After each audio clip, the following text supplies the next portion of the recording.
There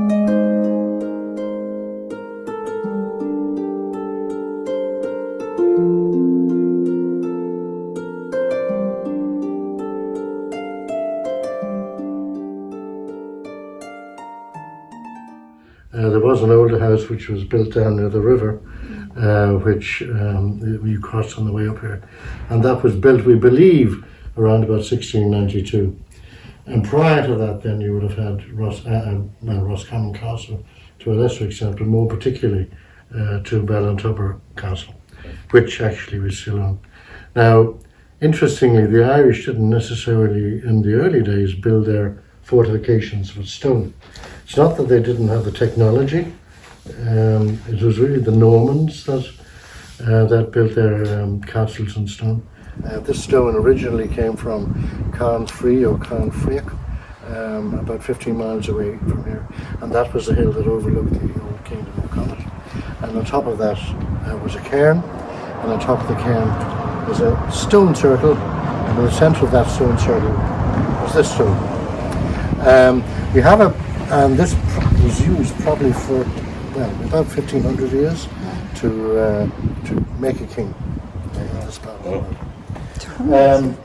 When the king was arriving there, he had to arrive with all the various bishops and abbots of Connacht, or the majority of them, and the majority of the sub-kings, because he depended on them for alliances and allegiances. The description we have from the 15th century, we know he would have entered the cairn with the Mulrooney and the MacDermott. He would lay down his sword in front of the stone as a token of his ability to rule his people without force of arms, because at that stage he'd be totally unarmed. Mm-hmm. He would be given a white wand of hazel, which was a symbol of his kingship, not a crown. White wand of hazel.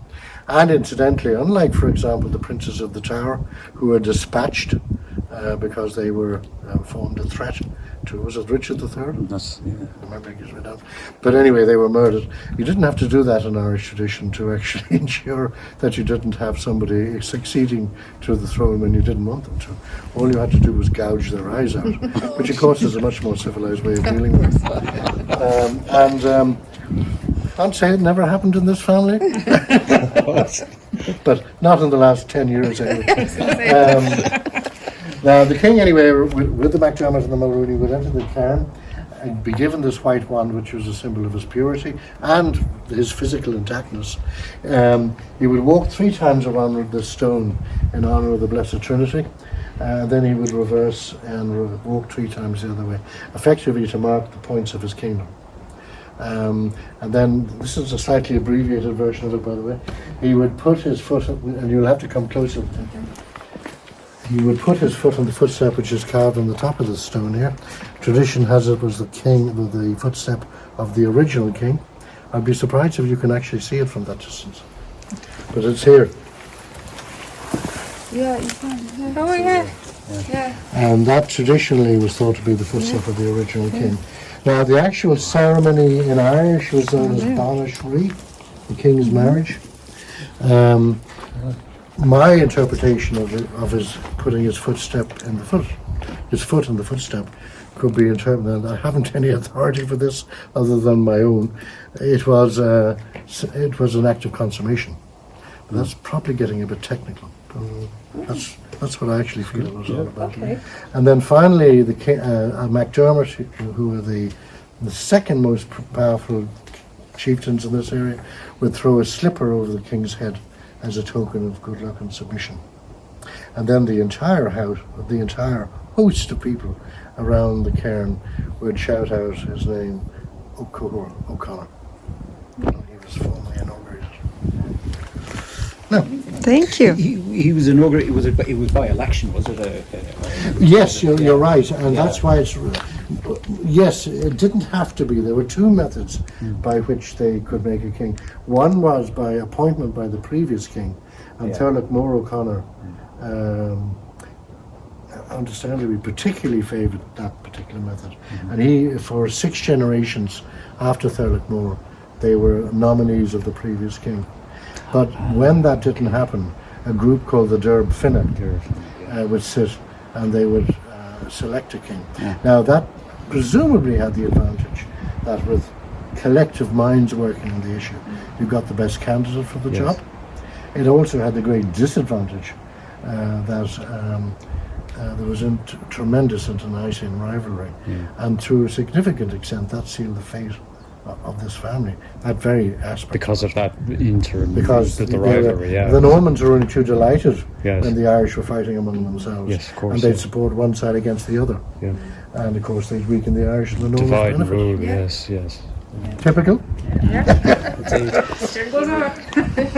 Nothing changes. Nothing changes.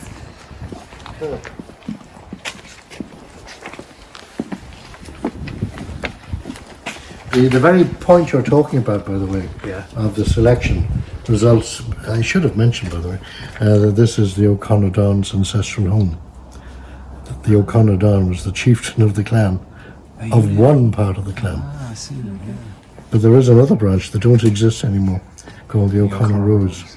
And that split happened in 1385. Now, split, it continued from 1385. the split? The The two branches. yeah. Well, the O'Conor Don still carries on. The O'Conor Rose became extinct in the 17th century. You're beginning to see the involvement of the church. He precipitated the legislation which ended up in the establishment of the Royal University, as it was then called, which morphed into the National University of Ireland.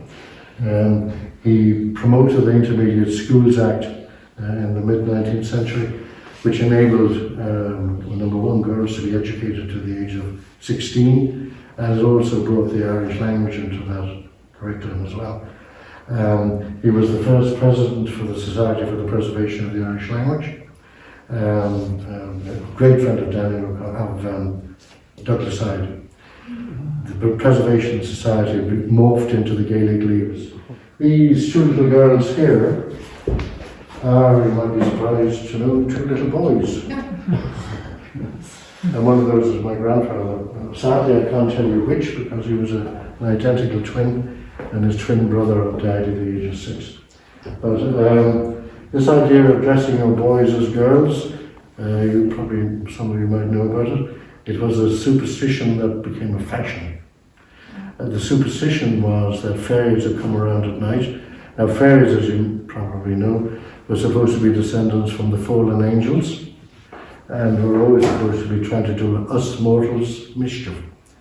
Fairy children were supposed to be born as very wizened old people, so very ugly, and they weren't supposed to have a soul as the descendants of the fallen angels. So fairies are supposed to be very envious of mortal children, but sadly a reflection of the time, mortal male children. So thankfully we're wiser now. So while they wouldn't take a girl, boys were at great danger. So to fool the fairies, you dressed your boys as girls. He was a Jesuit, as you can see, as I mentioned earlier on, but an extraordinarily reserved and humble man, and not at all given to any kind of self-aggrandizement, and certainly not having his picture taken like this. And this is the only picture I know of where he's given some credence to his ancestral roots, and they're rather interesting ones.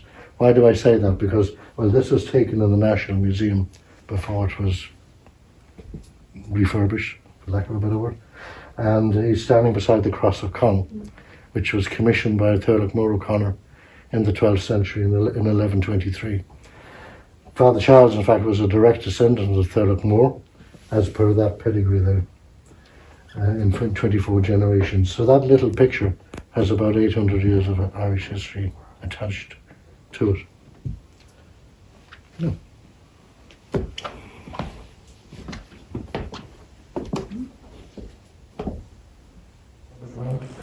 And they were designed by the architect Pepys Cochrane. In the Republic van, there's no other example of a fireplace with these two niches on either side to keep your fuel in. Rather useful means of doing it. There is another house on the island that has them as well, also by the same architect. It's a place called Blessingbourne in County Tyrone. And the little white mark on the wall down here isn't a piece of decoration. It's a little memento from the Irish Civil War, because as you know, after Ireland became independent in 1922, there was a rather short and bloody civil war fought between the Free State Army and the IRA, and not with family consent, but this house was occupied by about 400 IRA members, according to this account. And in due course, the Free State Army rolled up a cannon on the local golf course and proceeded to shell the house and dislodge the Republicans. Now, the story goes that the local parish priest used his influence on the gunner not to score a direct hit on the house. So over a period of about 4 hours, shells were lobbed into the garden and exploded, and the front of the house is peppered with shrapnel. And this was a piece of shrapnel that embedded itself in the wall here. Thankfully, the Republicans, seeing that their future wasn't very bright if they didn't get out, got out, and the house was saved. There's a nice story told, which I believe to be true, that there was a man called Maurice de Lacy Staunton, who was a founder member of the golf club, and he was a former British Army officer in the First World War, and he got wind of the fact that the Free State Army had rolled up a cannon on the 9th tee of the golf course, which upset him greatly. And he apparently stormed down the course and told the gunner that he didn't give a damn what he shot at, but he wasn't going to do it from the 9th tee. And being Ireland, apparently the cannon was moved. The shelling commenced. He actually Morris might have cared a bit later on, because he ended up marrying my mother's twin sister, Kipper. So he didn't necessarily want to be having to throw out your tea every time it got cold. So in early or pre-electrical times, this is a method by which you can keep your tea warm. This is samovar, which is a Russian or Turkish form of teapot. And sorry, I should move that. You could help yourself to your tea with a tap. But a means of keeping it warm was to use a piece of pig iron, which was stuck into the fire and heated up and rested in the cylinder in the center of the samovar, and keep your tea warm over an extended period. And nicely stewed.